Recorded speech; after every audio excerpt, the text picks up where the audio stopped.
Bismillahirrahmanirrahim. Assalamualaikum warahmatullahi wabarakatuh. Waalaikumsalam warahmatullahi wabarakatuh. Alhamdulillahirabbil alamin wa bihi nasta'inu ala umri dunya waddin. Wassalatu wassalamu ala asrafil anbiya'i wal mursalin wa ala alihi wa sahbihi ajma'in. Qala rabbi shrahli sadri wa yassir li amri wahlul 'uqdatam min lisani yafqahu qawli. Asyhadu an la ilaha illallah wahdahu la syarikalah wa asyhadu anna Muhammadan abduhu wa rasuluh la nabiyya ba'da. Yang terhormat Ustadzah Martina Wilujeng SPD, yang terhormat Ustadz Hanando Widiaksono Esos SPD, yang terhormat Ustadzah Alfi Naima SPD, yang terhormat Ustadzah Ida Rahmah SPD, dan segenap Ustadz-Ustadzah SMPT Samratul Fuad yang insyaallah dirahmati oleh Allah Subhanahu wa taala. Amin Allahumma amin. Segala puji bagi Allah Rabb semesta alam yang telah melimpahkan kepada kita semua nikmat iman, nikmat ihsan, nikmat sehat serta nikmat sempat, sehingga di siang hari yang cerah ini kita bisa bermuajah bersama dalam acara aksi nyata modul 1.4 budaya positif sosialisasi penerapan keyakinan kelas atau sekolah dan segitiga restitusi. Salawat serta salam marilah senantiasa kita curahkan kepada uswah kita Nabi Muhammad Rasulullah Sallallahu Alaihi Wasallam. Mudah-mudahan kita semua yang hadir di sini adalah umat beliau hingga akhir zaman yang berhak atas syafaatnya nanti. Amin Allahumma amin. Ustadz-ustadzah yang dirahmati Allah Subhanahu Wa Taala, marilah kita buka acara pada siang hari ini dengan membaca basmalah. Bismillahirrahmanirrahim. Untuk selanjutnya yaitu tasmi yang akan dibawakan oleh Ustadz Fatihin. Sumangga.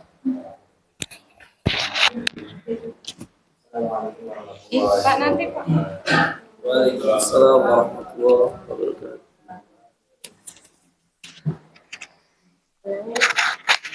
A'udzu billahi minasy syaithanir rajim. Bismillahirrahmanirrahim. Sayaqulu as-sufaha'u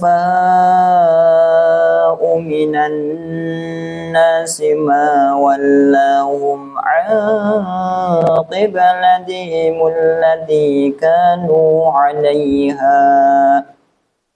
Qul lillahil masyriq wal maghrib yahdi man yasha'u ila siratin mustaqim. Wa kadzalika ja'alnakum ummatan wasatan litakunu syuhada'a 'alan nasi wa yakuna ar-rasulu 'alaykum shahida. Wa ma ja'alna al-qiblata allati kunta 'alayha illa lina'lama man yattabi'ur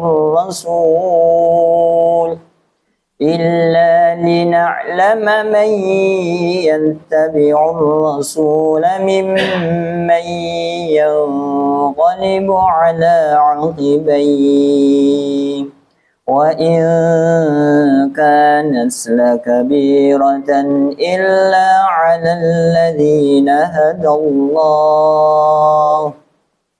Wa ma kana Allahu liyudhi'a imanakum innallaha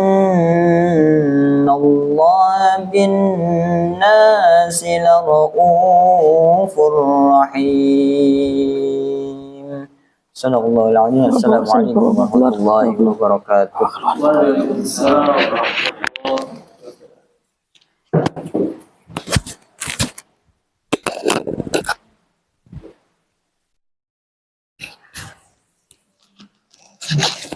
Allahumma arhamna bil Quran. Mudah-mudahan dengan bacaan ayat suci Al-Quran tersebut kita semua mendapatkan rahmat dari Allah Subhanahu wa Ta'ala. Amin, Allahumma amin. Meningkat acara yang kedua yaitu menyanyikan lagu Indonesia Raya dan Mars JSIT yang akan dipandu oleh Ustadzah Puput. Hadirin dimohon berdiri. Hadirin dimohon berdiri.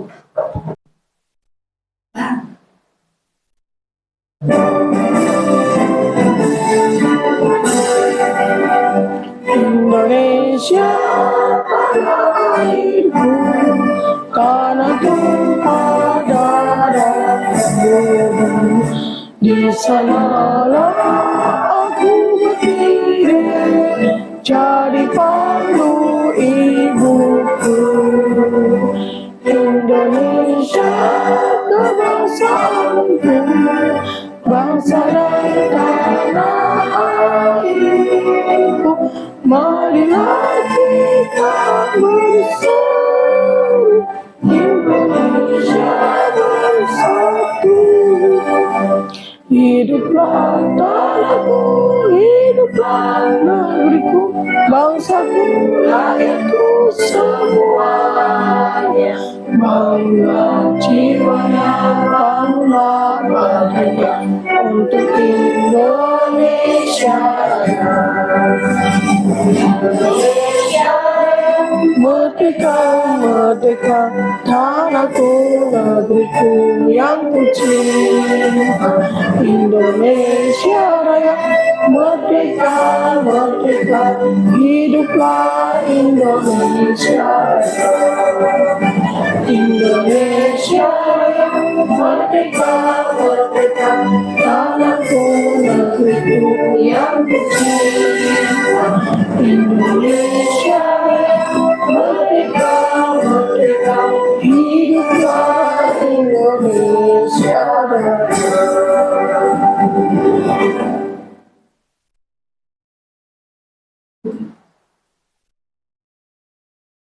Jangan di sini ya nanti.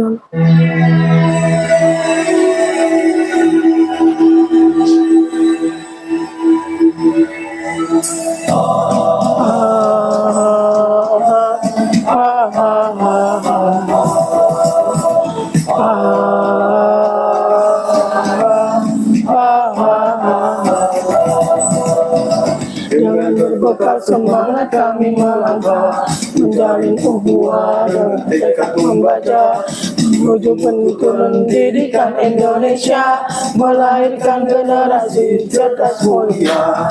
Dengan berbekal semangat kami melangkah, menjalin ukhuwah dengan tekad membaca, menuju pendidikan Indonesia, melahirkan generasi cerdas mulia. Kami jaringan sekolah Islam terpadu, sambut masa depan bangsa Indonesia baru, bersama meninggikan martabat dan dikagumi, Indonesia pasti maju. Kami jaringan sekolah Islam terpadu, sambut masa depan wajah Indonesia baru, bersama tinggalkan martabat dan dikagumi, Indonesia pasti maju. Disinilah tempat kami berkarya, menggapai harapan, meraih cita-cita, sebagai penggerak dan pemberdaya bangsa, wujudkan masyarakat adil dan sejahtera. Disinilah tempat kami berkarya, menggapai harapan, meraih cita-cita, sebagai penggerak dan pemberdaya bangsa, wujudkan masyarakat adil dan sejahtera. Kami jaringan sekolah Islam terpadu, bangkit serentak menyongsong depan baru, bulatkan tekad dan cita membangun bangsa, Indonesia akan berjaya. Kami jaringan sekolah Islam terpadu, bangkit serentak menyongsong peradaban baru, bulatkan tekad dan cita membangun bangsa, Indonesia akan berjaya. Indonesia akan berjaya.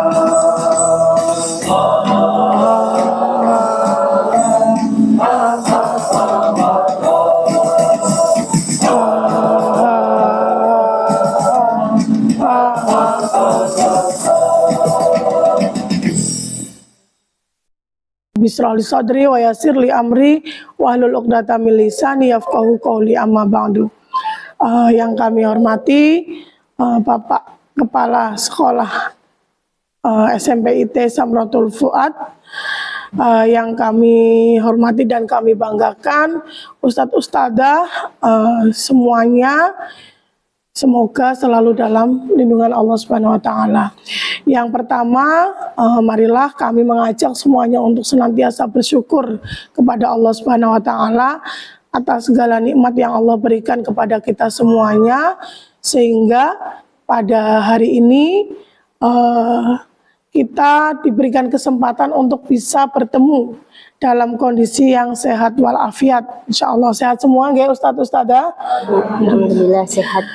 Kemudian salawat serta salam tercurahkan kepada junjungan kita Nabi Muhammad SAW beserta para sahabat, keluarga, dan orang-orang yang senantiasa mengikuti risalah beliau.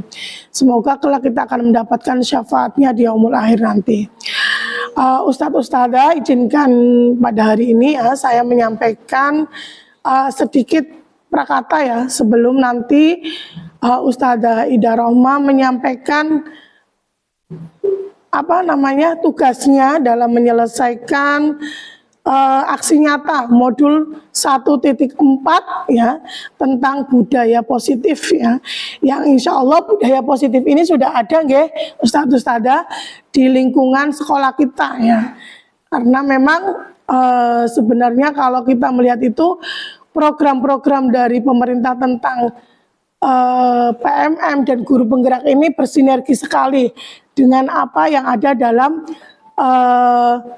pembelajaran yang di sekolah Islam terpadu ini ya. Salah satunya adalah tadi budaya positif yang hari ini insya Allah nanti akan disampaikan oleh Bu Ida Rohmah ya, untuk mensosialisasikannya ya. Jadi Ustadz Ustadzah, mungkin saya menyampaikan di sini bahwa saya di sini yang mewakili yayasan memberikan dukungan sepenuhnya kepada Ustadz Ustadzah semuanya untuk bisa mengikuti apa yang menjadi kebijakan pemerintah ya, apalagi itu bersinergi dengan kita ya. Jadi program guru penggerak, program mungkin yang lain-lainnya itu nanti akan ada dan itu terus akan bergulir ya. Bagaimana kalau menterinya ganti, kita nggak usah mikir itu. Yang penting yang ada sekarang kita lakukan seperti itu ya. Dan di sini juga, apalagi alhamdulillah sekolah kita terpilih menjadi sekolah penggerak ya. Kalau gurunya semakin banyak jadi guru penggerak, insya Allah itu adalah dukungan nyata bagi sekolah kita ya. Mungkin nanti beberapa tahun ke depan salah satu yang menjadi penilaian dalam akreditasi adalah berapa banyak guru penggerak yang ada di sekolah ini ya. Jadi semakin banyak berarti itu akan semakin banyak nilainya ya, sehingga saya memotivasi kepada saya sendiri karena saya belum mendaftar lagi, sudah pernah mendaftar tapi gagal, belum pernah mendaftar lagi. Kepada saya sendiri dan teman-teman di sini, ayo kita ikuti program guru penggerak ini dengan harapan bahwa akan memberikan kemanfaatan untuk diri kita maupun untuk sekolah kita seperti itu ya. Karena ternyata guru penggerak memang manfaatnya luar biasa. Dari kondisi yang saat ini ada ya, bahwa semakin lama anak-anak kita itu kebutuhan akan kita itu akan semakin sedikit ya enggak? Sekarang udah kerasa apa belum Ustadz Ustadzah? Ya. Karena mereka itu merasa bahwa apa yang ingin mereka tahu, apa yang mereka mungkin informasi-informasi yang ingin mereka butuhkan, yang mereka butuhkan itu sudah terjawab semua di dalam benda kecil yang namanya handphone ya.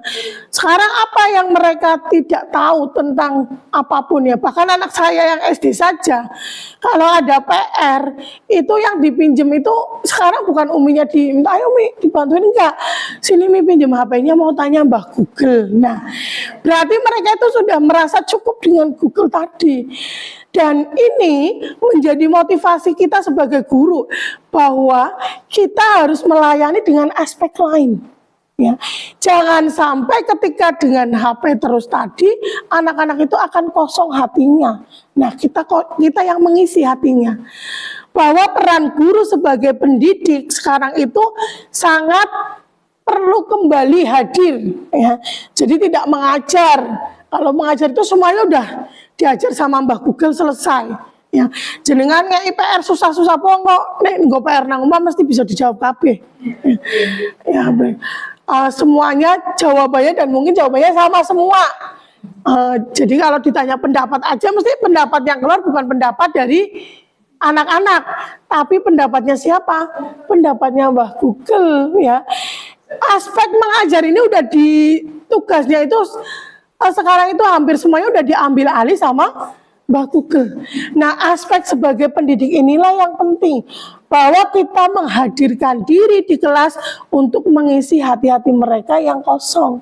Ya, jangan sampai kita sama seperti Mbah Google, hanya menjawab pertanyaan-pertanyaan mereka, hanya mengisi mereka dengan materi-materi yang sifatnya itu hanya sementara.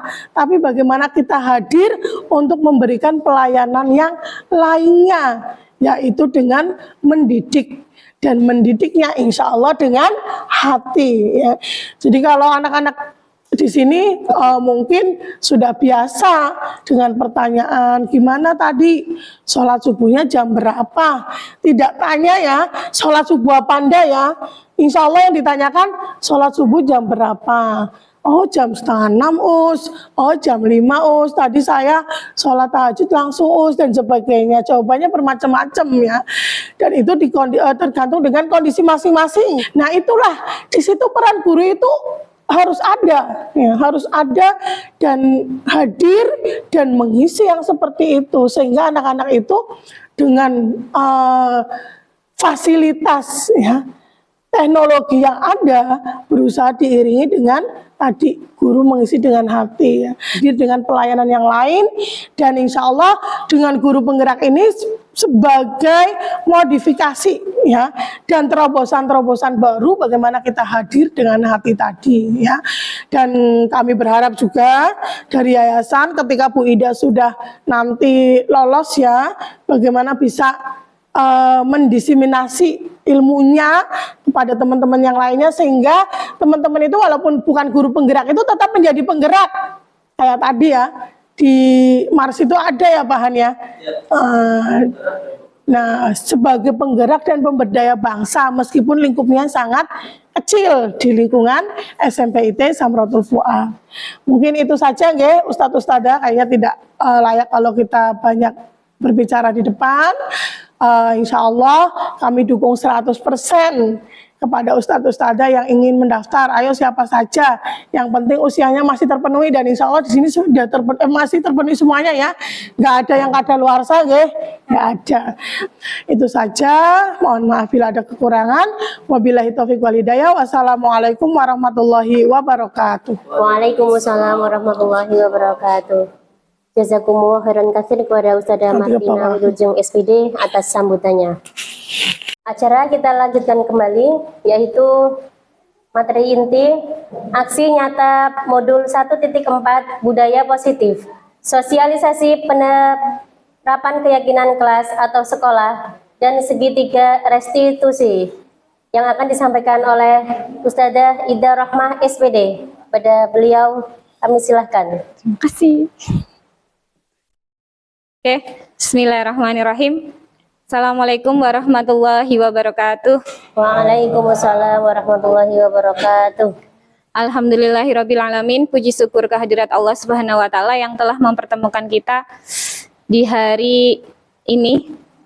Semoga Ustadz Ustadzah masih tetap semangat ya. Salawat dan salam marilah kita haturkan kepada Nabi kita Muhammad sallallahu alaihi wasallam. Semoga kelak kita semua yang hadir di sini mendapat syafaat beliau. Amin amin ya robbal alamin. Terima kasih Ustadzah Rosa atas waktu dan kesempatan yang diberikan kepada saya. biar lebih santai, saya nggak mau duduk di sini. Saya mau jalan-jalan saja. Iya. Ustadz Ustadzah, saya berdiri di sini bukan berarti saya menguasai materi ini, sangat menguasai materi ini, tidak. Tetapi saya berdiri di sini adalah saya sekarang adalah sebagai seorang agen perubahan.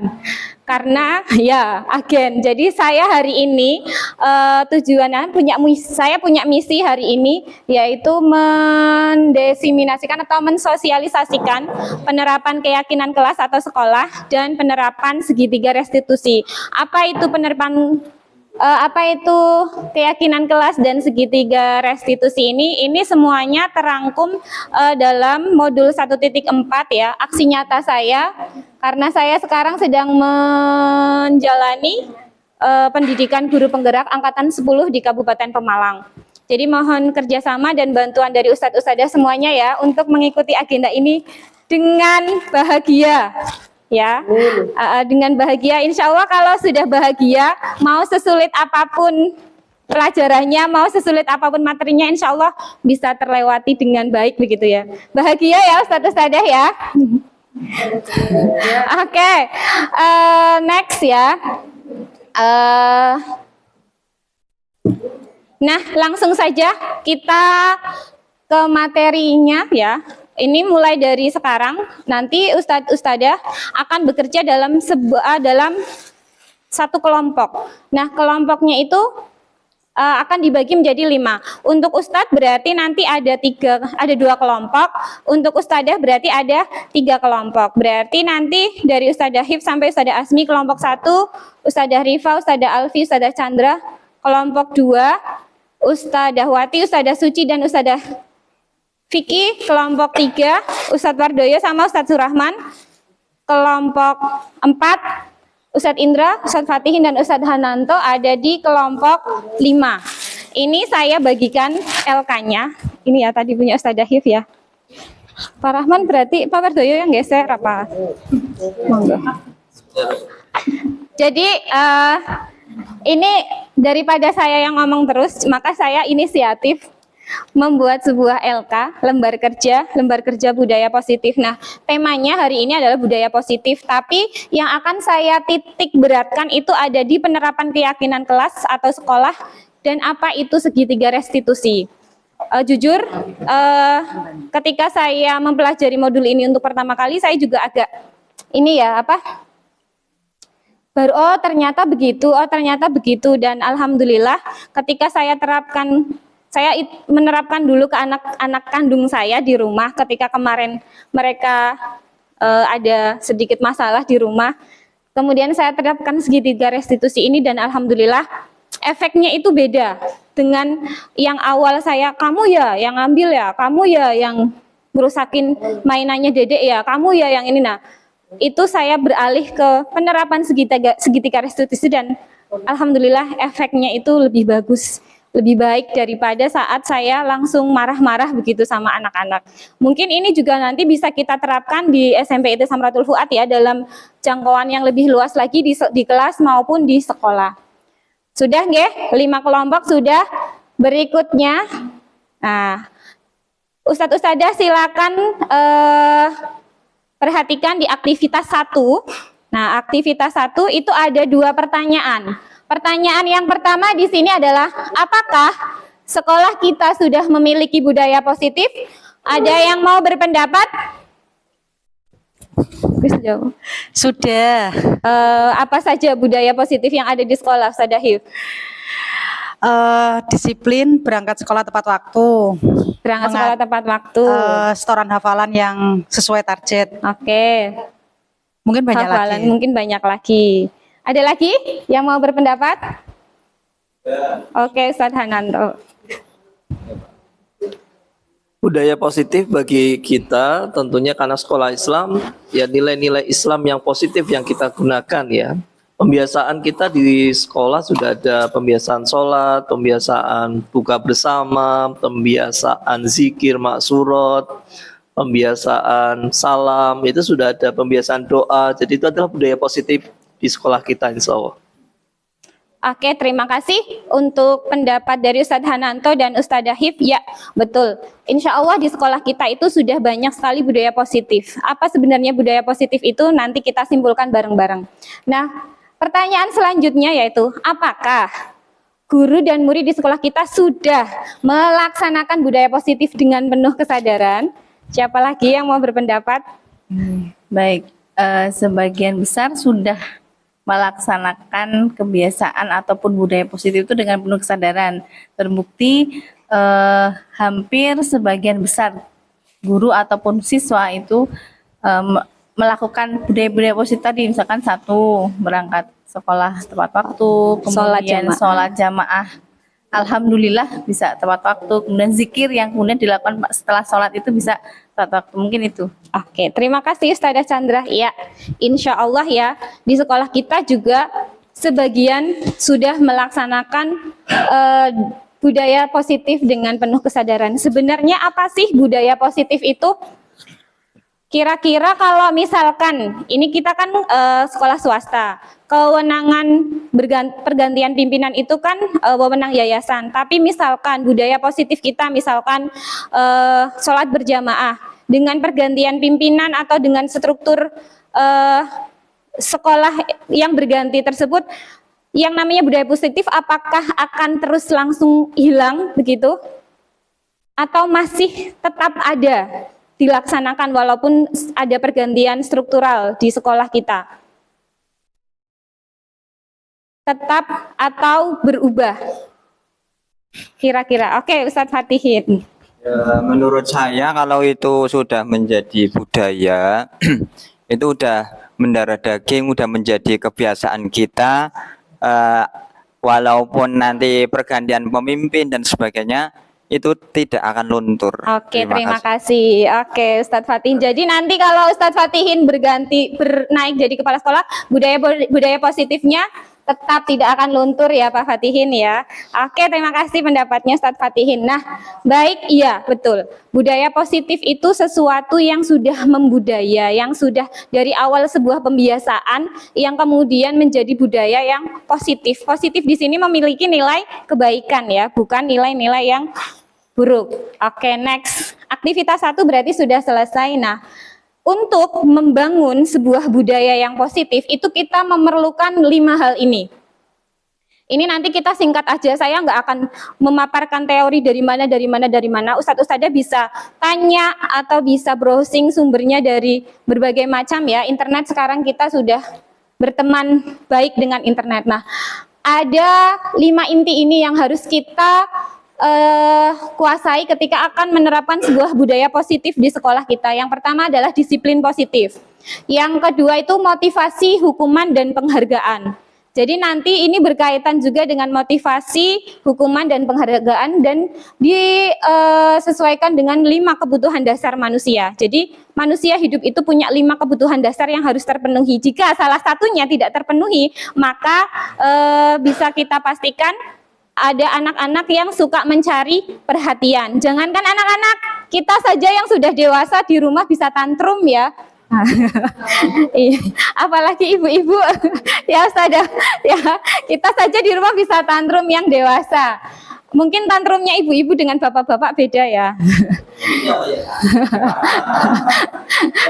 Nah, kemudian 5 posisi kontrol. Nah, kita juga harus tahu posisi kontrol kita itu sebagai apa dalam menyelesaikan masalah yang nanti muncul.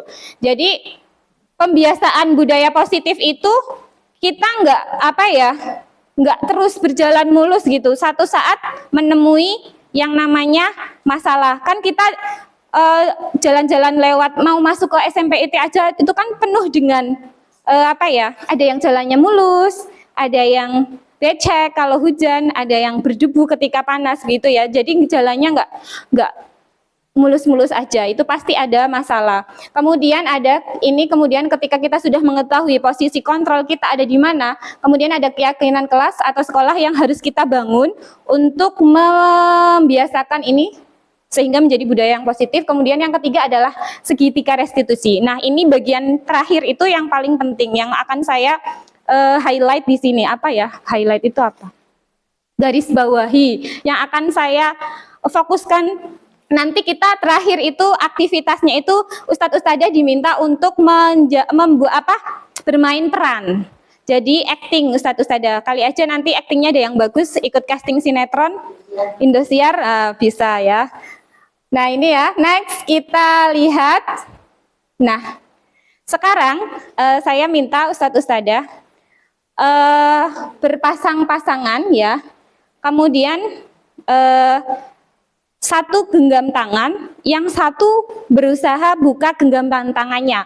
Mau pakai terserah mau pakai cara seperti apa, cara halus, cara keras, mau pakai apa itu terserah. Ya silakan. Satu mengepalkan tangan dan satunya lagi berusaha membuka. Silakan, silakan. Satu mengepalkan tangan, satu membuka. 1 menit dari sekarang. Silakan yang ya terserah dikepalkan tangannya. Kemudian misalkan ini Ustadzah Chandra yang mengepal, saya yang membuka kepalanya. Saya akan berusaha, Bu kasih nanti tak kasih permen wis kayak gitu. Terserah mau pakai cara bukara, manotra, gitu. Itu terserah. Terserah gimana caranya Ustadz Ustadzah. Ustadz Fatihin pernah praktek dengan Ustadz Hananto. Yang udah praktek jangan Ustadz Rahman sama Ustadz Wardoyo. Enggak. Ayo silakan. Ya, silakan dengan berbagai macam cara dari sekarang 1 menit. Ya. Buka baiklah ya wes, buka baiklah. Pak Wardoyo membuka tangan. Ayo silakan. Cepet, ayo pakai cara kekerasan. Cepet. Pakai kekerasan. Digigit. Oke, waktu habis. Siapa yang kemudian memutuskan untuk membuka tangannya? Daripada digebuki. Oh, Pak Rahman pakai ancaman. Oh, didik. Oke, daripada digebuki, tapi katanya Pak Wardoyo. Siapa yang kemudian tetap bersikukuh nggak buka? Oke, Bu Suci. Nggak, kenapa Bu Suci nggak buka?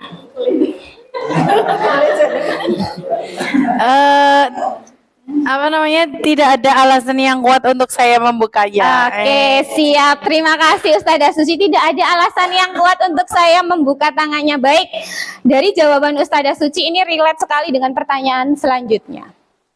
Siapa yang bisa mengontrol diri kita kemudian dari permainan tadi? Siapa kira-kira yang bisa memutuskan untuk menutup atau membuka tangannya? Ya, yang punya tangan. Betul, siapa? Ya diri kita. Karena Ustadzah Suci tadi juga punya alasan. Nggak ada alasan untuk saya membuka tangan saya baik. Itu adalah, namanya adalah kontrol diri. Kontrol diri kita. Kita bisa membuka atau menutup. Ustadz Wardoyo memutuskan untuk membuka, wedi digebuki ya. Itu kan berarti ada faktor luar. Kemudian ada faktor luar. Sama Pak Wardoyo, saya juga waktu itu akhirnya membuka tangan. Karena saya merasa ya kontrol diri itu memang ada pada kita, tapi ada satu kondisi di mana kadang kita tidak sadar orang lain itu masuk dengan mengiming-imingi sesuatu atau memberikan apapun gitu yang kita nggak sadar, akhirnya kita membuka. Ya. Nah, kemudian di sini pertanyaan yang kedua, apa yang kemudian dimaksud dengan disiplin positif? Kira-kira itu tadi ya hubungannya dengan kontrol diri. Kalau tadi budaya positif itu budayanya yang sudah menjadi kebiasaan dan membudaya. Sekarang poin pertama yang kita bahas di sini adalah disiplin positif. Apa itu sebenarnya disiplin positif? Berarti hubungannya dengan kontrol kita. Oke, Pak Wardoyo, silakan. Disiplin positif kalau menurut saya itu adalah disiplin yang berasal dari kesadaran diri. Oke, betul sekali. Disiplin yang muncul dari dalam diri. Saya senang nih, berarti next Pak Wardoyo bisa jadi guru penggerak ini. Ya, karena sebenarnya materi ini Pak Wardoyo sudah menguasai. Ada kontrol dirinya itu ada pada diri kita sendiri. Disiplin positif itu adalah sesuatu yang muncul dari diri kita. Adapun nanti setelah ini, nah, jadi ini disiplin positif adalah Membangun kesadaran diri itu bagaimana? Nah, membangun kesadaran sendiri itu bagaimana nanti kita akan bahas di selanjutnya, poin-poin selanjutnya.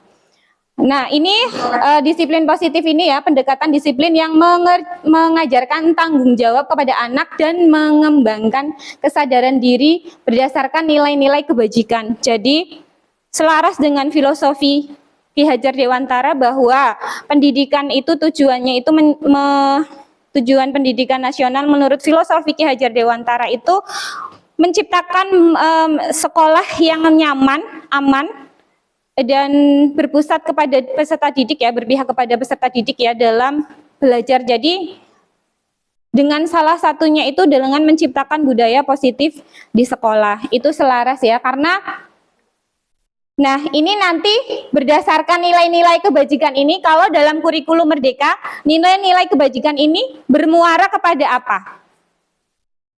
Nilai-nilai kebajikan yang diyakini ini berarti muaranya kepada apa? Kalau kita bahas tentang kurikulum Merdeka. Ada di? Iya, betul. Profil pelajar Pancasila. Jadi nilai-nilai kebajikan di sini nanti muaranya ke ini ya, P5 itu ya, profil pelajar Pancasila. Nah, disiplin positif juga lebih fokus pada disiplin internal, bukan faktor dari luar. Membangun kesadarannya, itu bagaimana nanti di bagian selanjutnya.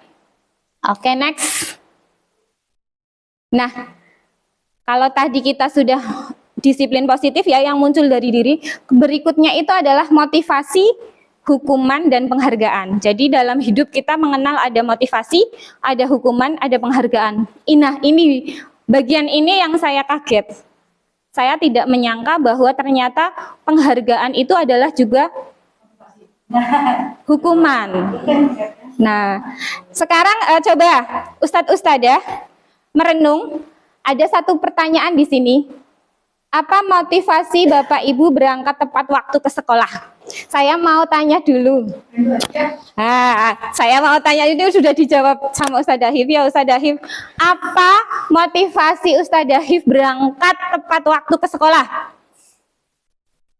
Tadi Biar dapat hadiah. Oke, biar dapat hadiah. Karena kita masih memberikan reward ya atau penghargaan untuk guru-guru yang berangkat tepat waktu 1 bulan full tanpa terlambat. Nah, ada lagi Ustadz Indra ya, Ustadz Indra. Apa Ustadz Indra? Kalau misalkan Ustadz Indra, kemudian saya harus berangkat ke Asik ini, itu karena apa Pak? Apa Pak? Kalau saya pribadi ingin berangkat ke Asik karena sudah merupakan aturan dari sekolah. Oke, jadi harus melaksanakan apa yang sudah diterapkan di sekolah. Kemudian untuk berkaitan dengan hadiah saya kurang tertarik sebenarnya. Oh, kurang tertarik. Kalau dengan potongannya Pak Indra? Kalau potongan, nah itu memang karena kesepakatan bersama ya. Nah, itu kan bagian dari sebuah menghindari dipotong gaji, kan berarti menghindari apa? Sebuah hukuman. Itu kan hukuman buat kita ya yang datang terlambat. Apa motivasinya lebih besar kemana Pak? Lebih besar Ya, kemana? Aturan saya Aturan. lebih ke aturan. Karena aturan. Oke, sekarang saya mau tanya ke Pak Rahman yang alhamdulillah selalu menjadi pionir. Alhamdulillah. Makanya saya mengangkat temanya ini. Ya, pernah terlambat sekali karena berbocor itu. Iya. Iya, kalau saya yang Motivasi pertama, utamanya. ya karena saya karena tidak suka dengan keterlambatan. Nah, Entah berarti diri saya ataupun orang lain gitu. Ya. Kemudian nyaman saja ketika Nyaman tidak saja. berangkat. Jadi ketika tidak terlambat itu ya tenanglah hati. Iya. Ketika sudah mepet itulah biasanya nggak terlambat dikejar-kejar setan ya Pak. Gitu. Oke, terima kasih Pak Rahman. Nyaman saja, Masya Allah ya. Pak Rahman ini termasuk yang setiap tahun dapat reward untuk tidak yang selalu tepat datang ke sekolah. Nah, banyak sekali motivasinya karena ingin dapat penghargaan, karena tadi ya udah aturan ya sudah nggak mau dihukum gitu kan. Ada lagi yang memang itu sudah jadi kebiasaan. Dari ketiga alasan jawaban tadi Ustadz Indra, Ustadz Dahif, sama Ustadz Surahman, manakah yang masuk ke ini alasan yang berwarna hijau? Untuk menjadi orang yang mereka inginkan dan menghargai diri sendiri dengan nilai-nilai yang melekat, yang mereka percaya. Sorry, saya nggak pakai kacamata. Dari siapa? Pendapatnya siapa? Alasannya, motivasinya siapa? Ustadz Surahman. Ya, ini adalah alasan yang muncul dari dalam diri. Kalau alasannya Ustadz Dahif, ini untuk mendapatkan imbalan atau penghargaan ketika nanti aturannya tahun depan nggak dapat, mulai tahun depan tidak ada penghargaan lagi atau tidak ada potongan lagi untuk guru yang berangkatnya terlambat gitu. Kira-kira Ustadz Dahif ini masih berangkat gasik nggak nih kayaknya? Mangkatnya jam sama. Nah, jadi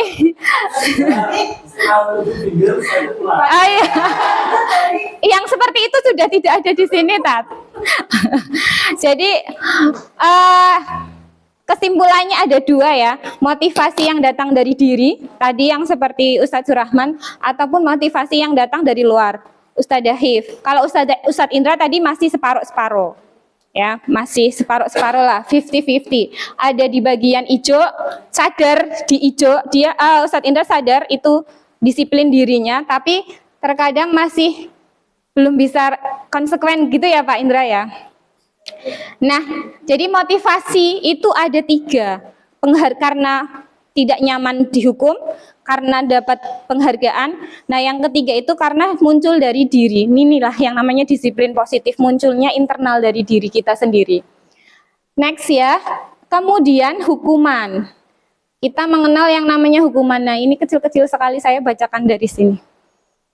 Hukuman, jadi ini saya sebenarnya ketika mempelajari ini juga belum sepakat sepenuhnya, karena dalam Al-Quran pun Allah sudah memberikan penghargaan untuk orang-orang yang beriman, disediakan surga, ada balasan untuk orang-orang yang tidak beriman dengan disediakan neraka. Sebenarnya konsep hukuman dan penghargaan ini juga kita menganutnya, tapi menurut teori yang di sini itu ketika kita memberikan sebuah hukuman itu mengecap seseorang itu identitasnya gagal. Kemudian identitas sukses itu bagaimana? Nah, ini kalau sudah mereka sebenarnya setiap kita itu punya nilai disiplin. Kita itu baiknya itu kalau berangkat sekolah telat nggak sih? Enggak. Kita itu sholatnya jamaah, baiknya jamaah atau sendirian sih jamaah. Sebenarnya dari kita kan dari dalam hati kita sudah muncul. Nah, tapi kemudian dalam pelaksanaannya ada satu dan lain hal sehingga nanti ada yang ini ya, ada yang masuk ke konsekuensi, ada yang harus yang restitusi gitu. Jadi hukuman itu sesuatu yang menyakitkan, ini harus terjadi. Kalau konsekuensi itu sesuatu yang harus terjadi. Nah, restitusi ini adalah merupakan pilihan. Jadi anak itu dikasih sebuah pilihan ketika melakukan sebuah kesalahan. Tidak langsung, kamu nggak sholat jamaah, push up.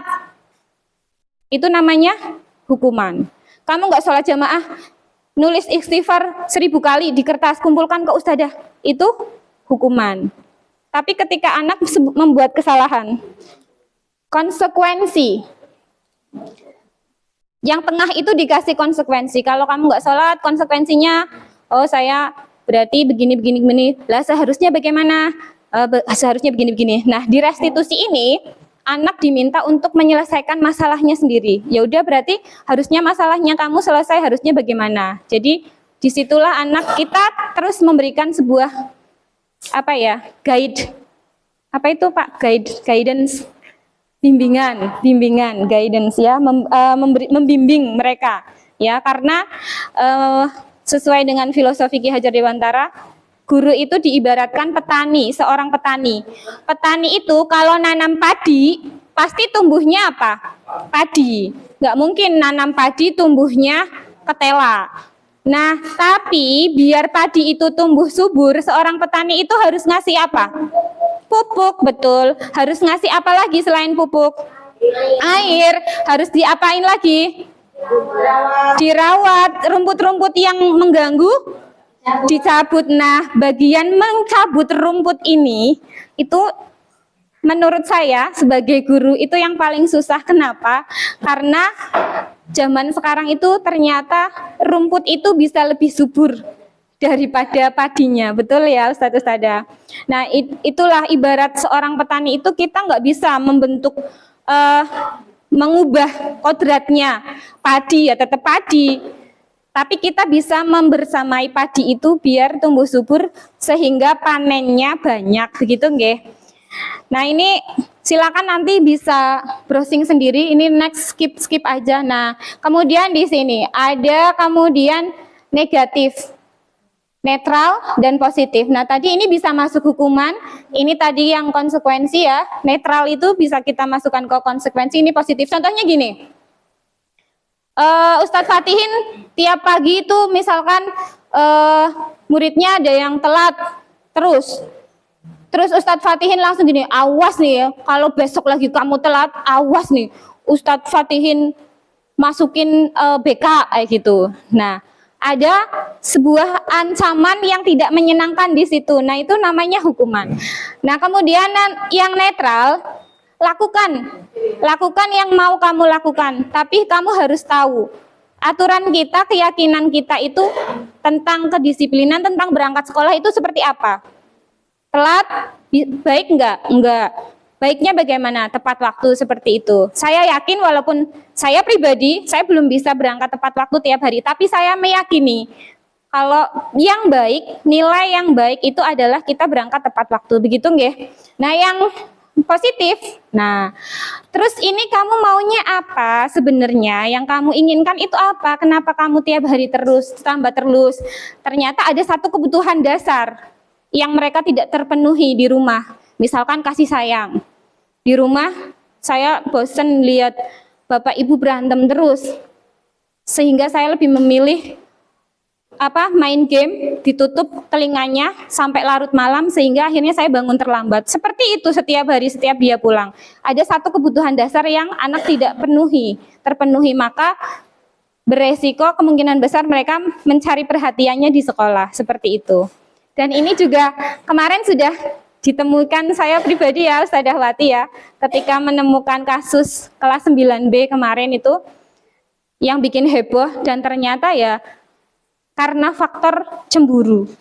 Bapaknya lebih perhatian sama adik-adiknya. Jadi itu ya sehingga jadi heboh. Nah, padahal masalahnya akarnya adalah seperti itu. Nah, ini kemudian mode paksaan ya kalau hukuman. Nah, kalau netral itu stimulus respon. Ada sebab, ada akibat. Nah, yang kemudian positif itu kontrol. Kita bisa mengontrol posisi kita ada di mana. Ini. Next, kita skip. Nah, kemudian pengaruh penghargaan. Ini penghargaan. Itu ternyata punya pengaruh jangka pendek dan jangka panjang. Jangka pendeknya ketika kita dihargai, oh ya wes besok ada penghargaan lagi, berangkat tepat waktu lagi, besok lagi, iya ada penghargaan lagi. Itu jangka pendek, selesai. Ketika yang dituju itu selesai ya selesai. Semester depan saya pindah sekolah, saya nggak mau di sekolah yang baru nggak ada penghargaan. Seperti itu. Itu penghargaan. Nah, kalau yang jangka panjang itu berarti efeknya nanti dia agak panjang, tapi tidak kemudian menjadikan budayanya dia sendiri, tapi masih ada faktor eksternal, faktor dari luar. Kemudian itu penghargaan itu tidak efektif. Ini yang saya kaget. Saya sering sekali memberikan hadiah reward kepada anak-anak yang ulangannya tinggi, ST begitu ya, ataupun kalau US itu lebih tinggi lagi dari ST. Ternyata itu tidak efektif. Kenapa? Karena ternyata ada faktor X, faktor kecemburuan dari siswa yang tidak pernah mendapatkan nilai tinggi. Itu ya, ini yang saya baru tahu. Kemudian penghargaan ini merusak hukuman, merusak hubungan. Jadi tadi, sing oleh reward Pak Rahman terus, aku ora bakalan oleh wong aku tekan-tekane telat terus kayak gitu. Jadi itu merusak yang akhirnya nanti Pak Rahman lagi. Males sama Pak Rahman. Misalkan ada yang seperti itu ya Pak Rahman, bisa jadi ya Pak Rahman ya. Oh, kemarin banyak. Ya itu alhamdulillah sudah, berarti sudah termotivasi. Sudah termotivasi oleh budaya positifnya Pak Rahman yang kemudian bisa ini berarti Pak Rahman kudunya jadi guru penggerak ya, Pak. Nah ini penghargaan juga ternyata mengurangi ketepatan, menurunkan kualitas. Untuk satu kasus itu bisa menurunkan kualitas, menurunkan kreativitas. Nah penghargaan juga bersifat menghukum. Ini yang saya baru tahu dan baru, oh iya ya seperti itu.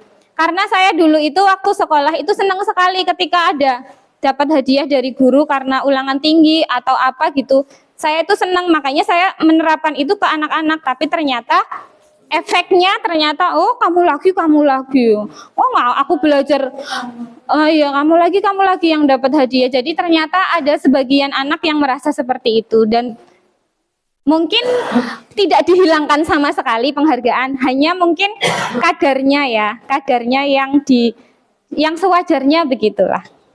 Saya sih nggak sepakat kalau harus dihapus sama sekali. Tetap kita harus memberikan penghargaan, tapi mungkin pujian, memuji juga sewajarnya ya, nggak boleh berlebihan. Kita juga sudah diajarin memuji itu seadanya, jangan berlebihan. Nah kemudian ini penghargaan yang paling efektif itu ketika muncul motivasi dari dalam diri. Wah Pak Rahman dapat reward terus, berarti aku besok harus gasik terus nih berangkatnya. Nah itu kalau sudah memunculkan motivasi dalam diri seperti itu berarti efektif ya penghargaannya. Untuk orang lain bisa menjadikan motivasi lebih baik. Nah ini 5 kebutuhan dasar yang Ustadz-Ustadzah harus yang kita semua di sini harus kuasai. Yang pertama itu ada bertahan hidup, survival. Jadi apapun, makan itu kita termasuk bertahan hidup, minum, bertahan hidup. Kita lihat saudara-saudara yang di Gaza sana, makanan minuman itu kan sangat jarang ya, makanya banyak sekali korban yang berjatuhan karena kelaparan. Itu karena satu kebutuhan dasar hidupnya tidak terpenuhi. Makan minum itu kan kebutuhan dasar, survive ya, bertahan hidup. Kemudian yang kedua itu kasih sayang dan rasa diterima. Jadi ini yang sangat banyak kita jumpai ketika tidak menemukan anak-anak yang sebenarnya pinter tapi kemudian sekolah banyak cari perhatian. Mungkin ini satu faktor yang paling sering kita jumpai. Dan beberapa kasus ketika dulu saya nanganin ada masalah yang harus dikeluarkan ya Ustadz Hananto, dikembalikan ke orang tua, itu juga akar masalahnya ternyata juga di rumah dia merasa tidak disayangi oleh ibunya. Kemarin juga dengan kelasnya Ustadzah Wati, setelah di ngobrol santai, diajak diskusi, akar masalahnya ya merasa kurang disayangi, merasa perhatiannya bapaknya itu berkurang begitu. Sehingga dia kemudian cari perhatian ke teman-temannya dan guru-gurunya gitu.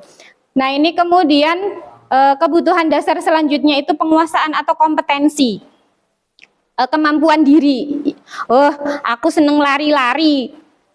Ada anak TK itu kan SD, senengnya lari-lari muter kelas. Oh, aku hebat kan, Bu Guru bisa lari-lari ngiteri kelas. Ada yang motivasinya anak seperti itu. Itu kenapa? Berarti saya pengen diakui. Kompetensi lari-lari itu saya pengen diakui. Nah, guru harusnya bersikap seperti apa? Itu nanti ya kita bahas. Kemudian kebebasan. Bosan pelajaran bahasa Inggris, ora paham artine, konerjemahke, nggak ada kamusnya, mending tidur aja. Kebebasan, pengen bebas tidur aja. Karena saya nggak suka. Saya pengen bebas, saya pengen di luar. Jadi kalau pelajaran bahasa Inggris misalkan mending milih keluar. Saya pengen bebas, nggak mau nerjemahin kosakata yang susah-susah. Itu mungkin ada ya di kelas saya yang seperti itu. Ataupun tidur di kelas, pengen bebas aja udah, nggak ngerjain tugas. Ataupun ini, kebutuhan dasar kesenangan. Setiap masing-masing kita pasti punya kesenangan. Pak Rahman suka pingpong, Ustadzah Suci suka cekot-cekot di Shopee. Ya, sahabat Shopee. Ustazah Rosa mungkin senangnya baca, ya senangnya di perpus. Nah, jadi masing-masing kita punya kesenangan. Nah, silakan Ustadz-Ustadzah. Berdasarkan 5 kebutuhan dasar tadi, silakan Ustadz-Ustadzah perhatikan di LK aktivitas 3. Loh, aktivitas 2-nya terlewati ya. Ya, aktivitas 2-nya terlewati. Yaudah, berarti ini aktivitas 2 dan aktivitas 3. Monggo di aktivitas 2 itu Iva kurang menguasai pelajaran matematika sehingga pada saat pelajaran tersebut berlangsung dia lebih banyak berdiam diri atau menggambar di buku pelajarannya. Pada saat guru matematikanya Pak Seno menanyakan pertanyaan, Iva menjadi gugup dan tak sengaja menjatuhkan tasnya dari kursi serta tiba-tiba menjadi gagap pada saat berupaya menjawab. Seluruh kelas pun tertawa melihat perilaku Iva yang bicara tergagap dan terkejut tersebut. Pak Seno pada saat itu membiarkan teman-teman Iva menertawakan Iva yang bergagap dan malu luar biasa dan malahan minta Iva untuk maju ke depan dan berdiri di depan kelas sambil menunjuk hidungnya karena tidak bisa menjawab pertanyaan Pak Seno. Kelas makin gaduh dan anak-anak pun tertawa melihat Iva di depan kelas memegang ujung hidungnya. Saya mau tanya sama guru matematika. Tadi Ustadz Fatihin sudah berbicara, sekarang Ustadzah Alfi. Apakah Ustadzah Alfi setuju dengan tindakan Pak Seno terhadap Iva tadi? Mengapa? Tidaklah. Kasihan, memalukan. Kasihan, memalukan. Berarti setuju atau tidak? Boten. Tidak setuju. Kenapa? Tadi ya kasihan, memalukan. Nah, kemudian menurut Ustadzah Alfi, tindakan Pak Seno terhadap Iva itu sebuah hukuman atau konsekuensi? Mengapa? Hukuman ya. Hukuman. Kenapa kok disebut hukuman?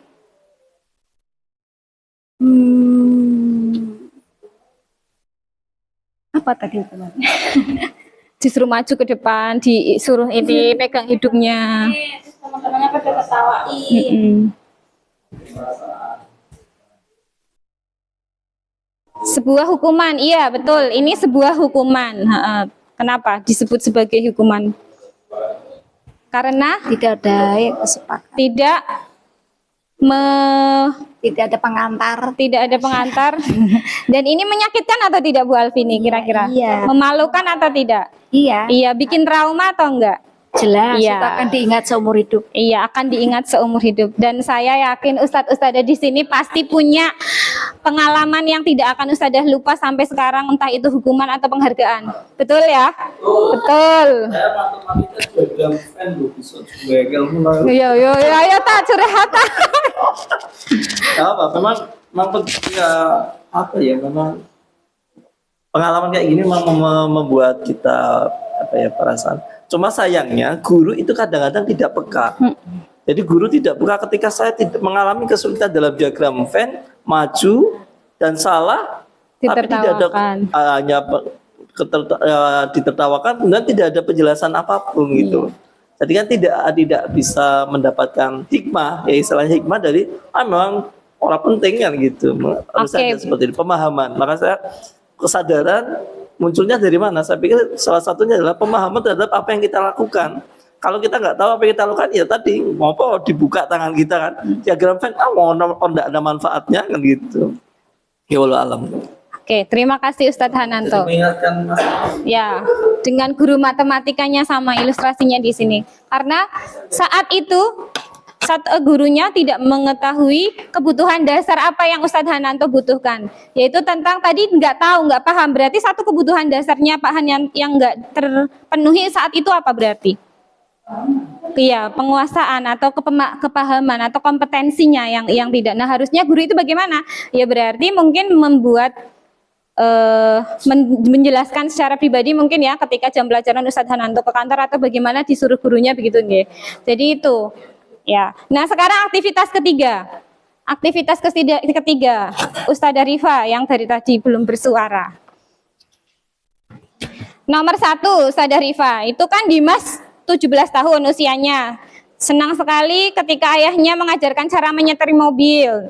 Nah, setiap akhir pekan ia berlatih menyetir, ia terlihat senang sekali berlatih sampai akhirnya ia bisa menyetir mobil dengan baik dan lancar. Ketika ibunya bertanya pada Dimas, apa yang membuat dia ingin bisa menyetir mobil? Nah, ini kebutuhan dasar ya.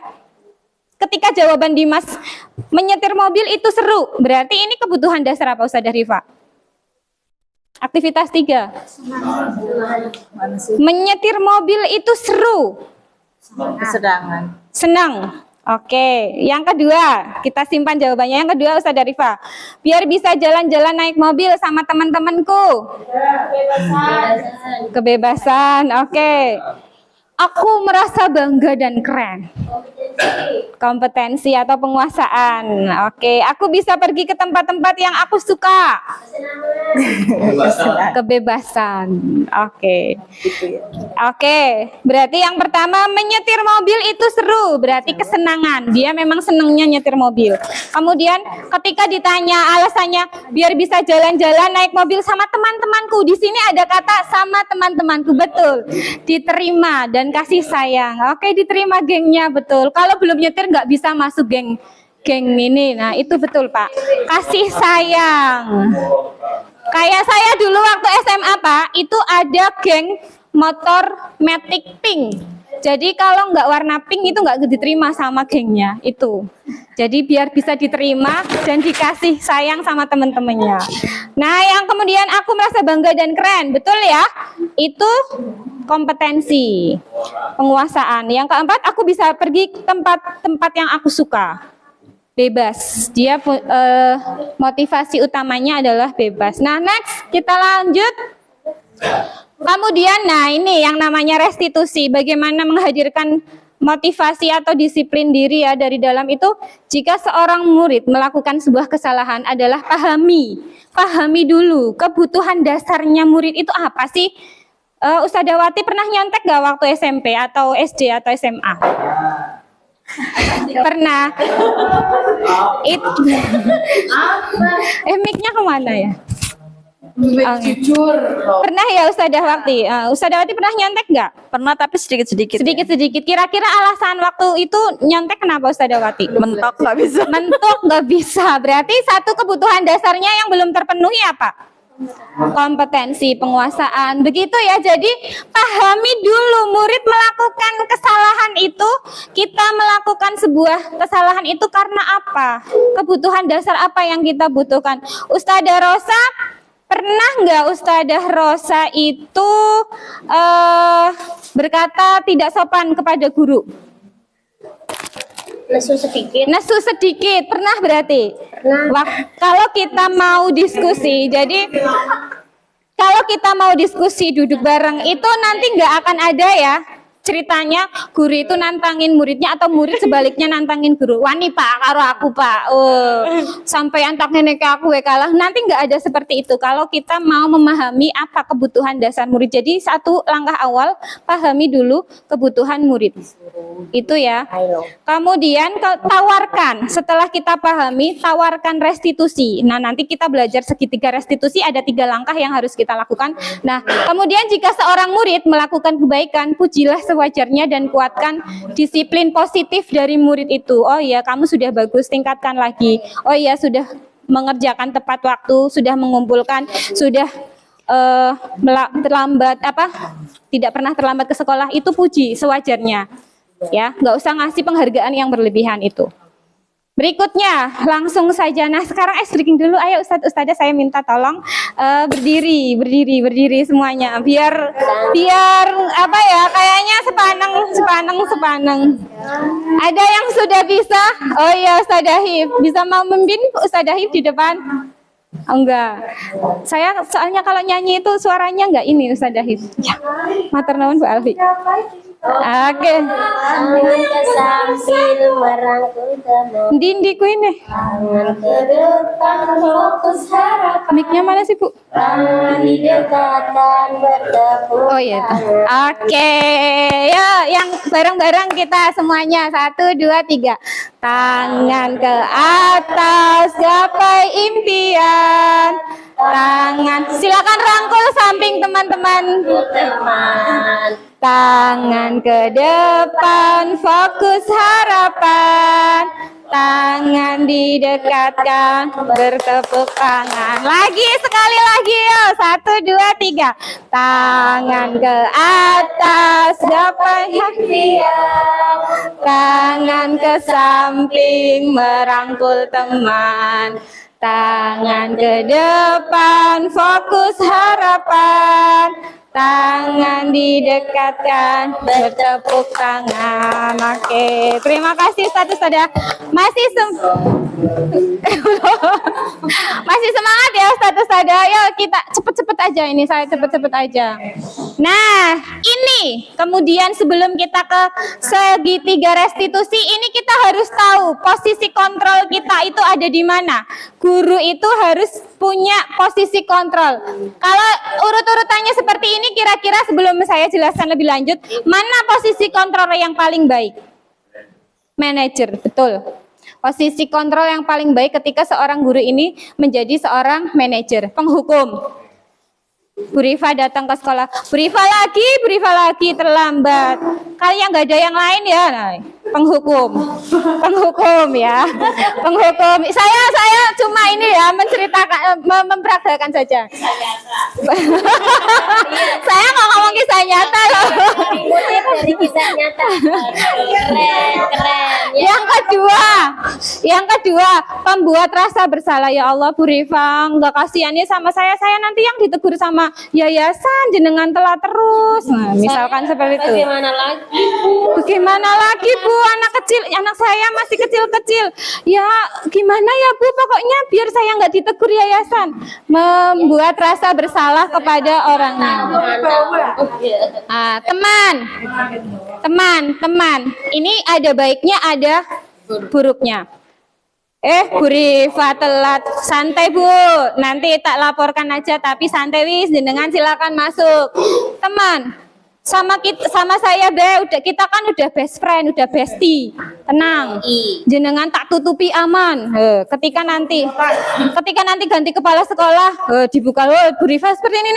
Jadi ketika nanti gurunya berganti atau ketika nanti kepalanya berganti, itu nanti akan jangan Pak, saya resign aja kalau disuruh jadi kepala sekolah. Jadi nanti itu akan merasa, oh kok aibku kayaknya terbuka semua begitu ya. Ini teman, ada baiknya ada enggaknya, walaupun sebenarnya positifnya ke siswa itu kita bisa lebih dekat gitu. Cuma ketika nanti kita nggak ada, orang itu atau siswa itu nggak bisa tertib lagi gitu. Yang keempat, pemantau. Bu Rifa tahu nggak aturan sekolah kita? Keyakinan sekolah kita itu tepat waktu atau terlambat? Tepat waktu. Bu Rifa tahu nggak ini sudah jam berapa? Ini sudah jam 7.30. Aturannya jam berapa? 6.50 ya Tat? 6.50. Nah itu pemantau. Memberikan dulu catatan keyakinan kelasnya apa, konsekuensinya apa. Nah, terus kalau sekarang Ustaz dari jam 7.30 ini terlambat apa tepat waktu? Ya saya terlambat. Kenapa? Baru ditanya alasannya kenapa. Itu pemantau. Tapi nanti tetap ya, pemantau nanti juga dia ada penyelesaian masalahnya dia. Oh berarti gimana ya Bu, seharusnya baiknya gimana, itu pemantau. Nah kalau manajer dia itu menstabilkan identitas dulu, ada segitiga restitusinya. Ya Bu, nggak apa-apa, punya anak kecil, saya juga pernah ada di posisi Bu Rifa, nggak apa-apa, terlambat. Tapi kan terus jangan setiap hari ya Bu, misalkan seperti itu. Itu nanti keyakinannya apa, sama seperti pemantau tadi, diingatkan kembali keyakinannya apa, validasi tindakan yang salah. Jadi tindakannya benar apa salah Bu? Salah, ya berarti nanti ya kita cari solusinya. Di manajer berarti kita nanti sudah mencari solusi bersama-sama. Ya, terus baiknya gimana nih Bu? Ya khusus saya dikasih keringanan lah jam 7.30 kayak gitu misalkan nanti. Seperti itu, jadi tergantung situasinya. Nanti Ustadz-Ustadzah silakan berperan seperti yang sesuai ini ya. Nanti sesuai kelintingannya dapatnya apa. Saya mau bertanya, ini secara umum jadi posisi hukuman itu di kurikulum Merdeka itu seperti apa gitu? Oke. Secara umum posisi hukuman di kurikulum Merdeka itu terutama fisik ya Pak Rahman ya, terutama yang mengarah ke hukuman fisik itu tidak boleh. Contoh, saya terlambat push up. hukuman kan? Ada relate-nya nggak sama kita telat? Termasuk hormat bendera ya, makanya saya sekarang udah nggak pernah iya, semenjak saya sekolah di sekolah itu ya Pak Fatihin ya, materi ini sebenarnya saya dapat di Penggari.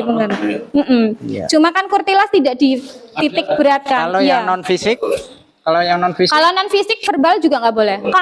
Kamu lagi. Ada nggak sih setiap hari kamu nggak telat gitu? Itu juga sebaiknya dihindari. Makanya kalau menurut teori ini, guru itu diarahkan menjadi posisi kontrol yang manajer.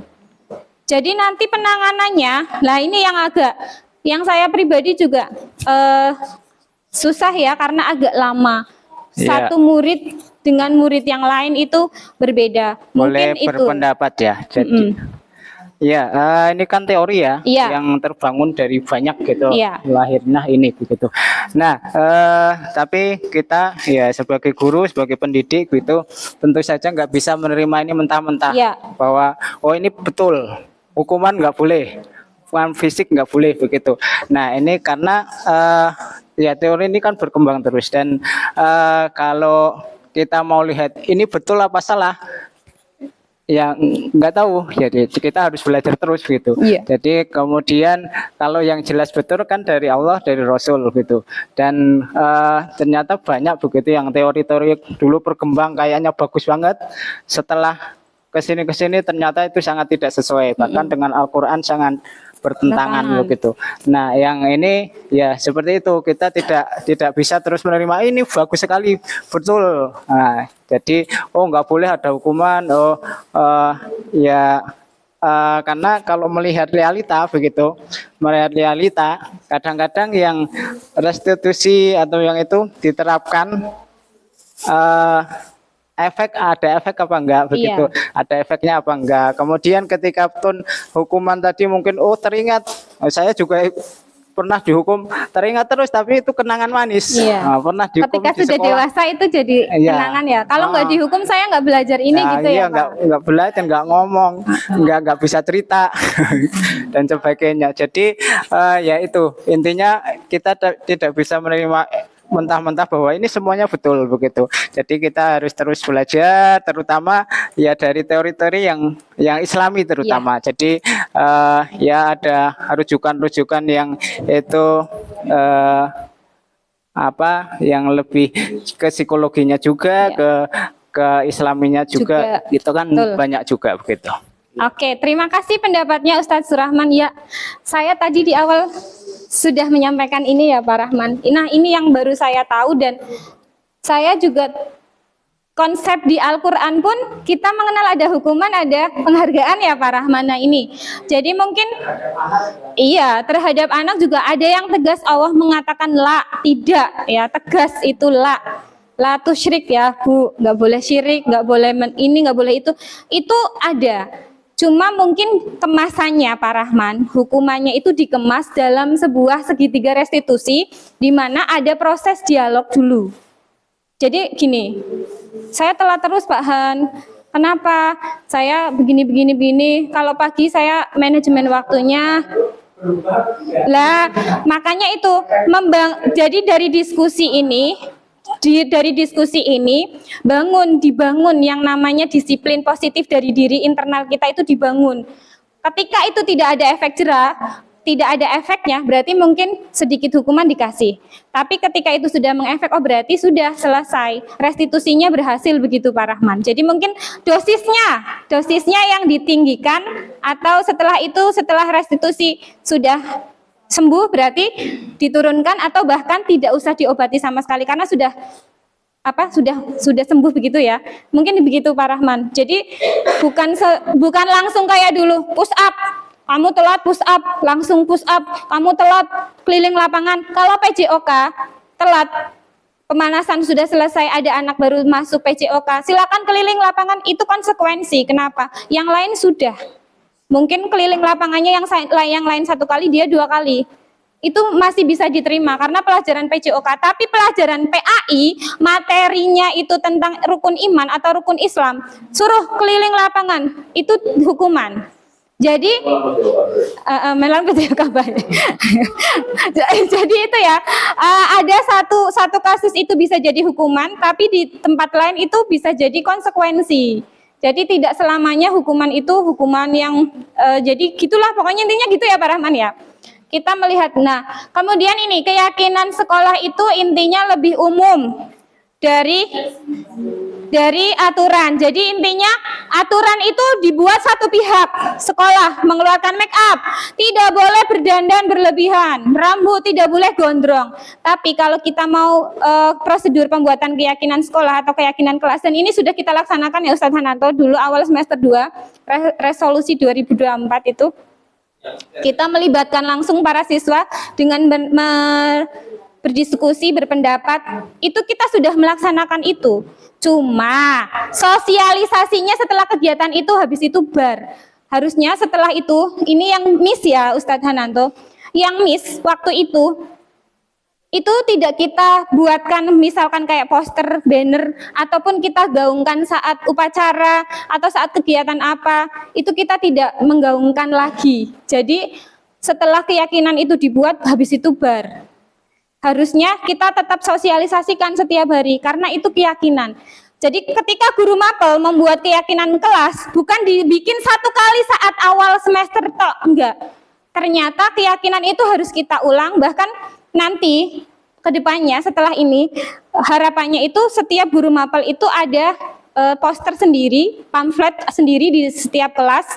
Keyakinan mapel IPS, keyakinan mapel bahasa Inggris itu ada sendiri, dan itu selalu kita ulang saat kita mau mengajar. Itu diulang kembali. Jadi anak selalu ingat, kamu terlambat 5 menit, bagus enggak, melanggar keyakinan kelas enggak, konsekuensinya apa. Jadi itu diulang terus setiap pelajaran. Bukan kita lakukan hanya di awal semester. Salahnya miss-nya itu kemarin di situ. Kita ada di awal semester tapi tidak digaungkan, hanya sebulan tok, habis itu sudah. Begitu. Harusnya itu terus sampai menjadi budaya yang positif. Begitu nggih. Miss-nya di situ. Itu bedanya keyakinan kelas dengan aturan, tata tertib. Next. Nah, ini peraturan itu kembalikan barang ke tempatnya. Sebenarnya kita sedang mengajarkan anak-anak keyakinan kelas. Apa itu? Tertib. Apapun itu tertib. Piring habis makan cuci itu tertib. Taruh lagi di tempatnya itu tertib. Ya, lebih umum kalau keyakinan kelas. Dilarang mengganggu orang lain. Sebenarnya kita mengajarkan apa? Keyakinan kelasnya itu apa? Kasih sayang sesama manusia. Hadir di sekolah 15 menit sebelum pembelajaran dimulai. Itu kita mengajarkan apa? Disiplin waktu. Dilarang melakukan kekerasan. Nah, ini kasih sayang. Iya, dasar dharma bisa masuk ya. Bergantian atau menunggu giliran. Itu kita mengajarkan keyakinan kelas tertib. Begitu ya. Nah, ini kita sampai ada di segitiga restitusi. Ketika semuanya menemui di jalan itu menemui sebuah hambatan, nah disinilah segitiga restitusi itu kita butuhkan. Ya, di sini di bagian awal, bagian dasar itu menstabilkan identitas. Oh iya, nggak apa-apa. Ustadzah juga dulu pernah kok kayak gitu. Ustadzah juga dulu pernah terlambat. Ustadzah pernah ada di posisi kamu. Nggak apa-apa. Manusia itu tempatnya salah hilaf, tapi ada tapinya. Kemudian nanti ini validasi tindakan yang salah. Tapi menurutmu, menurut pribadimu dari dalam hatimu, tindakan seperti itu benar atau salah? Salah. Terus kalau sudah seperti itu, kalau itu menurutmu salah, harusnya bisa diperbaiki dengan cara bagaimana? Kita libatkan anak diskusi. Jadi setiap kita mau memberikan sesuatu, entah itu konsekuensi, entah itu restitusi, itu harus melibatkan anak untuk berdialog. Nanti nggak akan ada ceritanya, wah ini orang harus saja, wah ini gelut. Nah, itu nggak ada ceritanya seperti itu. Ya, nah, jadi di sini validasi tindakan yang salah. Oh iya ini salah, oh iya itu benar. Kamu salahnya di sini, di sini, di sini. Nah kemudian yang ketiga itu menanyakan keyakinan. Jadi keyakinanmu yang benar itu yang seperti apa? Harusnya seperti apa? Mungkin dimulai sekali diajak diskusi masih seperti itu, oh dosisnya ditambah lagi ya Pak Rahman ya. Dua kali diajak diskusi kok belum ada efek jerah lagi, dosisnya tambah. Konsekuensinya jangan hanya satu, tapi ditambah sampai dia benar-benar itu muncul dari dalam dirinya. Saya sudah meyakini terlambat itu sesuatu yang salah. Nah, tapi gimana caranya saya biar nggak terlambat itu bagaimana? Jujur saya juga masalah terlambat ke sekolah itu masih sering ya. Saya yakin datang tepat waktu itu ketika saya finger jam 6 belum ada 07, itu saya bahagia sekali Pak Rahman. Cuma saya belum bisa menerapkan itu. Kenapa? Ya karena manajemen, kalau saya pribadi, manajemen waktu saya ketika pagi itu nggak bisa, belum baik. Jadi saya melakukan pekerjaan itu setelah sholat subuh, bukan sebelum sholat subuh. Jadi akhirnya banyak yang keteteran gitu. Dan kalau sudah selesai semua, yuk dilalai kok. Biasanya itu anak-anak ikut kayak gitu. Jadi apa ya? Ya manajemen waktunya saya lah yang pagi ya. Nah ini nanti kemarin juga ada yang menanyakan ini berarti gimana solusinya kalau seperti itu ya, itu berarti support sistemnya di keluarga kita lihat anak-anak itu kok seperti ini ya, support sistemnya di rumah itu seperti apa. Dari kasusnya 9B kemarin, alhamdulillah support sistemnya itu baik ya Bu Wati ya. Setelah itu ada keluhan lagi nggak Bu? Nggak ada ya, alhamdulillah. Dan anaknya juga sudah lebih mau membaur walaupun masih canggung ya. Itu kemarin alhamdulillah sudah menerapkan segitiga restitusi sebelum saya kenal teori ini. Dan alhamdulillah berhasil ketika prosesnya dialog. Jadi itu kemarin bikin heboh di kelas 7 sampai ada bikin video press conference ya pribadi. Nah itu ternyata masalahnya seperti itu di rumah. Nah ini nanti di segitiga restitusi itu diajak dialog, intinya di situ, diajak dialog, duduk bersama. Nah sekarang, amati video penerapan segitiga restitusi pada link di atas, kemudian diskusikan dalam kelompok, jawab pertanyaan yang ada dalam LK aktivitas 4, silahkan, itu ada 4 pertanyaan. Ini videonya.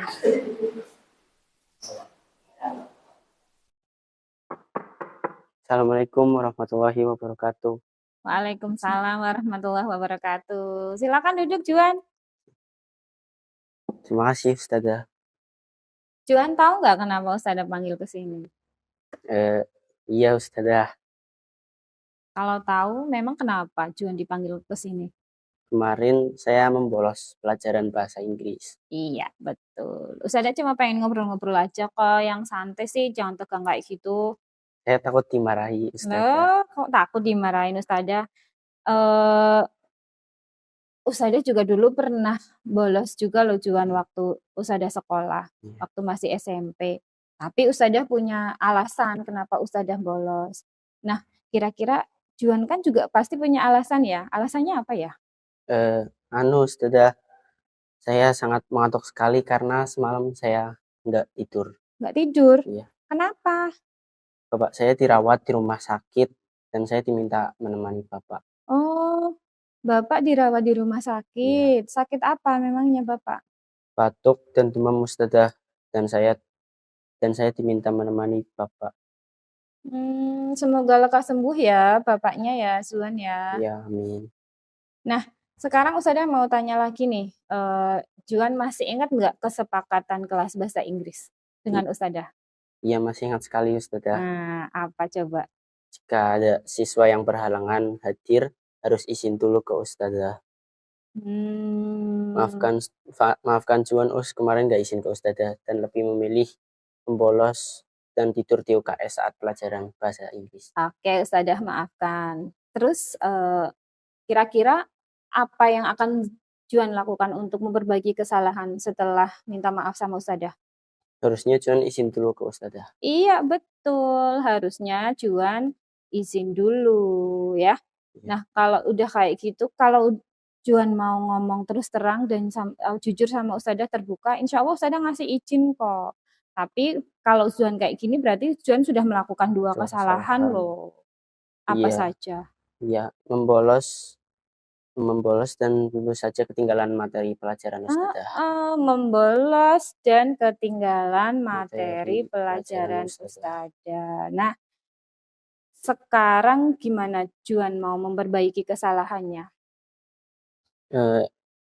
Iya minta maaf sekali lagi sama Ustazah. Saya mau mengerjakan latihan soal dari materi kemarin yang Ustazah sampaikan. Oke, baik. Nah, ini nanti Ustazah kasih latihan soal yang kemarin ya. Besok dikumpulkan ke Ustazah ya. Iya, Sekarang Juan boleh ke kelas lagi, silakan lanjut pelajaran. Tapi ingat, jangan diulangin lagi. Keledai aja nggak mau jatuh di lubang yang sama 2 kali. Ya nggak, Juan? Iya. Silakan ke kelas Terima lagi. kasih, Ya. Assalamualaikum warahmatullahi wabarakatuh. Waalaikumsalam warahmatullahi wabarakatuh. Saya Juan dari kelas 9A. Jika seorang murid melakukan kesalahan, maka sudah seharusnya guru mengajak murid untuk berdiskusi, karena itu akan membuat murid merasa nyaman dan menyadari kesalahan tersebut, dan membuat murid untuk tidak mengulangi kesalahan. Oke, itu ya. Dari video Juan tadi, ada 4 pertanyaan di sini. Langsung saja, kebutuhan dasar apa yang Juan butuhkan? Ini kalau berdasarkan video tadi, Pak Fatihin. Juan sebenarnya pengen dimengerti oleh gurunya bahwa dia kan sebenarnya keluarganya yang ngantuk, ya kan. Nah, itu kebutuhan dasar apa berarti? Kebutuhan dasar survive. Oke, bertahan hidup ya. Karena kalau kita ngantuk terus, lama-lama energinya habis ya. Oke. Kemudian pertanyaan kedua, apa posisi guru dalam video tersebut? Pak Indra, posisinya guru di video itu sebagai penghukum, pemantau, manajer, teman, atau pembuat rasa bersalah, Pak? Kalau di dalam video tersebut sepertinya kalau kita amati itu guru berusaha untuk menjadi teman ya. Teman. Iya, seperti itu. Teman. Kemudian mengajak berkomunikasi. Terus kemudian menggali masalah-masalah yang ada di dalam diri Juan. Oke, terima kasih pendapatnya Ustadz Indra. Ada yang mempunyai pendapat lain dengan Ustadz Indra? Tadi kalau saya lihat posisi guru sudah sebagai manajer, karena dari awal tahapan-tahapan menanyakan kenapa, terus persoalannya apa, terus kira-kira apa yang bisa kamu lakukan untuk perbaikan, sampai kemudian langkah nyatanya ke depan mau ngapain, semuanya disampaikan. Jadi sudah bagus jadi manajer. Oke, terima kasih Ustadz Wardoyo. Posisinya kata Ustadz Wardoyo sebagai manajer. Oke. Ya, dalam video tersebut lebih mengarah kepada seorang manajer.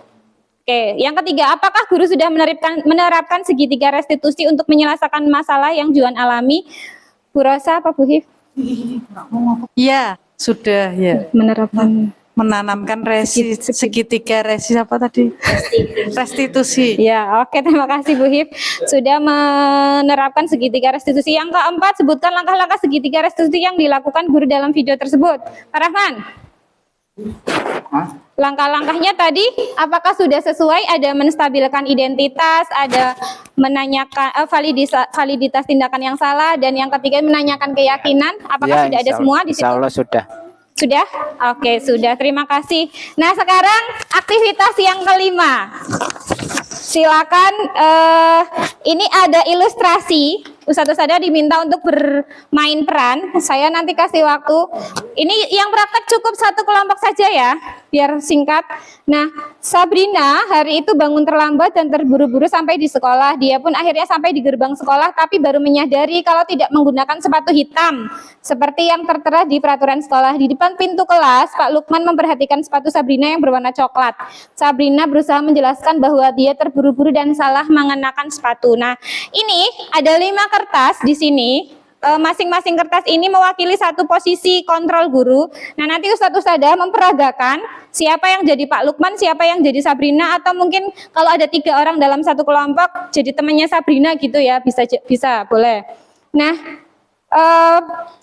bikin dialog yang sesuai dengan 5 posisi kontrol yang ada di sini. Entah itu penghukum, entah itu teman, atau lain sebagainya. Oke, silakan kelompoknya Ustadzah Hif. Bertiga ya. Ini berarti Pak Rahman dengan Pak Wardoyo. Satu aja nanti yang praktek, wis. Silakan. Iya. Pembuat rasa bersalah. Oke, apa Bu Hif? Manajer. Teman. Oke, silakan. Siapa yang mau praktek? Ayo. Oke, Pak Rahman sama Pak. Sabar sama Pak Rahman, yuk. Iya, kan lama. Assalamualaikum. Waalaikumsalam. Ber. Kamu sepatunya. Enggak. Oh iya Pak, lupa Pak. Oh, kamu gimana Pak ini? Gimana sih? Pak, tapi masa saya harus pulang lagi Pak? Oh, udah dibiayai mahal-mahal sekolah di sini. Lupa Pak, tadi udah diganti. Tadi karena buru-buru belum sarapan, akhirnya pakai sepatu coklat. Oh, betul ya. Jangan kayak gitu lagi ya. Boleh masuk nggak Pak? Ya wis, boleh lah sana. Oh, terima kasih Pak. Terima kasih itu ya kalau teman kayak gitu. Jadi ini kita sudah ada di akhir sesi ya. Terima kasih semuanya sudah mensupport kegiatan saya ya. Terima kasih. Wallahu a'lam bisawab ya. Seperti tadi kata Ustadz Surahman, itu kita butuh belajar terus dan terus. Makanya di guru penggerak ini pun saya tiap hari juga akhirnya mau belajar lagi dan belajar lagi. Mungkin next ada Ustadz Fatihin. Adanya teori ini jangan sampai kemudian kayak membuat kita lengah dan kendor terhadap apa ya?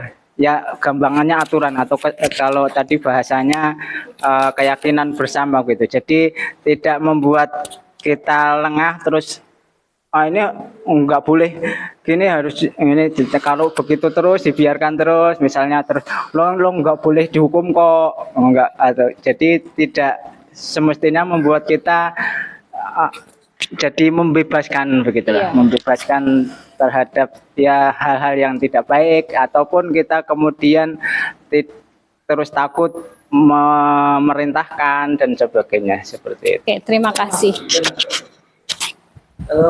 Asik ah. Saya belajarkan sosiologi ya. Jadi dalam konsep sosiologi ada namanya teori labeling.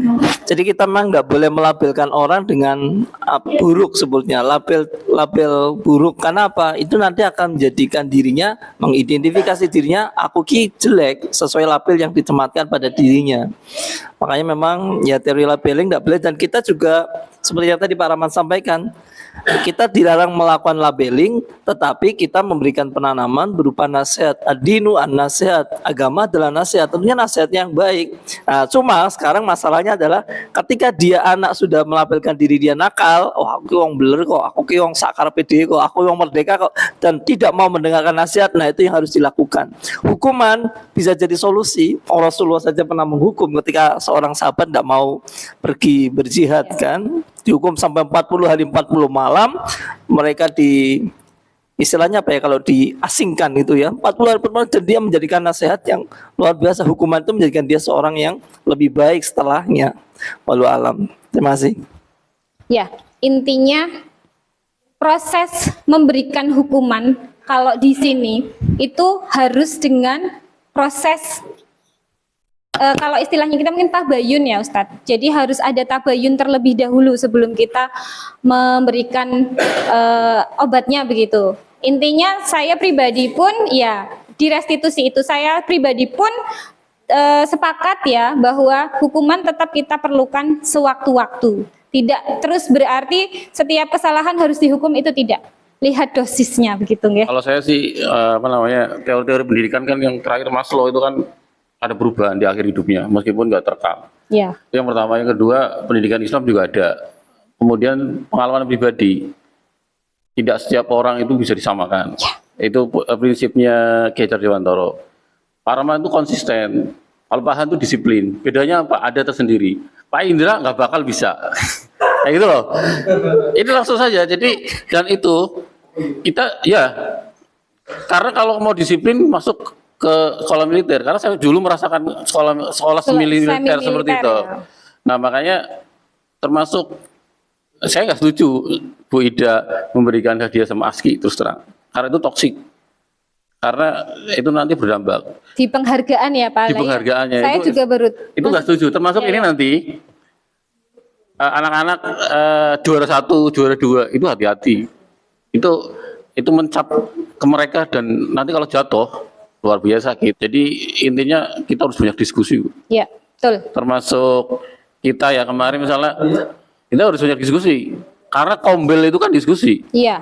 Jadi kalau ada permasalahan kita nggak langsung mulai beli. Itu anak-anak kok bolos kelas saya itu loh. Iya. Si Okta pulang. Saya nggak nyalakan Okta. Kalau kita belajar di industri ada fishbone. Kenapa si Okta bolos? Masalahnya di mana? Di restitusi itu ya. Iya, itu. Jadi kita nggak bisa misalnya kok ini kayak gitu sih. Kenapa terlambat? Itu harus dicari akar masalahnya apa. Kemudian Dan penanganannya pasti iya, berbeda. 5 hal itu dicari. Terus kemudian ini tadi 5 kebutuhan dasar. Itu masing-masing orang itu beda. Jadi kebutuhannya beda. Penanganan satu dengan orang yang lain itu beda-beda. Iya. Itu mungkin dari saya. Kayak lagi sesi kayak gini harusnya jangan di jam-jam yang mepet kayak gini. Saya udah usul kayak gini di SDT lama dan sebenarnya banyak hal yang mengendap. Iya. Yang harusnya kita coba gali bersama kemudian diterapkan sedikit. Termasuk di awal kan saya nggak setuju dengan reward dan punishment itu, emang saya nggak setuju karena saya merasakan sendiri. Demikian, terima kasih Ustadz Ustadzah semuanya. Saya belajar di sini juga saya berusaha untuk bersama-sama ayo belajar.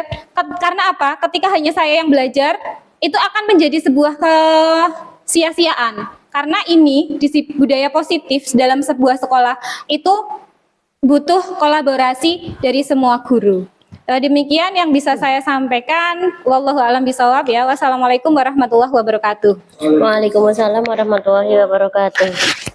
Ustaz-ustazah yang dirahmati Allah Subhanahu wa taala, sampailah kita di penghujung acara di sore hari ini. Mudah-mudahan kita tetap semangat. Alhamdulillah yang telah disampaikan Ustazah Ida tentang berbagai macam guru penggerak ya. Semoga itu semua untuk menginspirasi kita semua dalam mendidik anak didik kita semua untuk mencapai kebaikan dan kesuksesan bersama. Amin Allahumma amin. Marilah kita tutup acara sore hari ini dengan membaca hamdalah. Alhamdulillahirabbil alamin. Saya akhiri. Usikum wa nafsihi bitaqullah. Wassalamualaikum warahmatullahi wabarakatuh. Waalaikumsalam warahmatullahi wabarakatuh.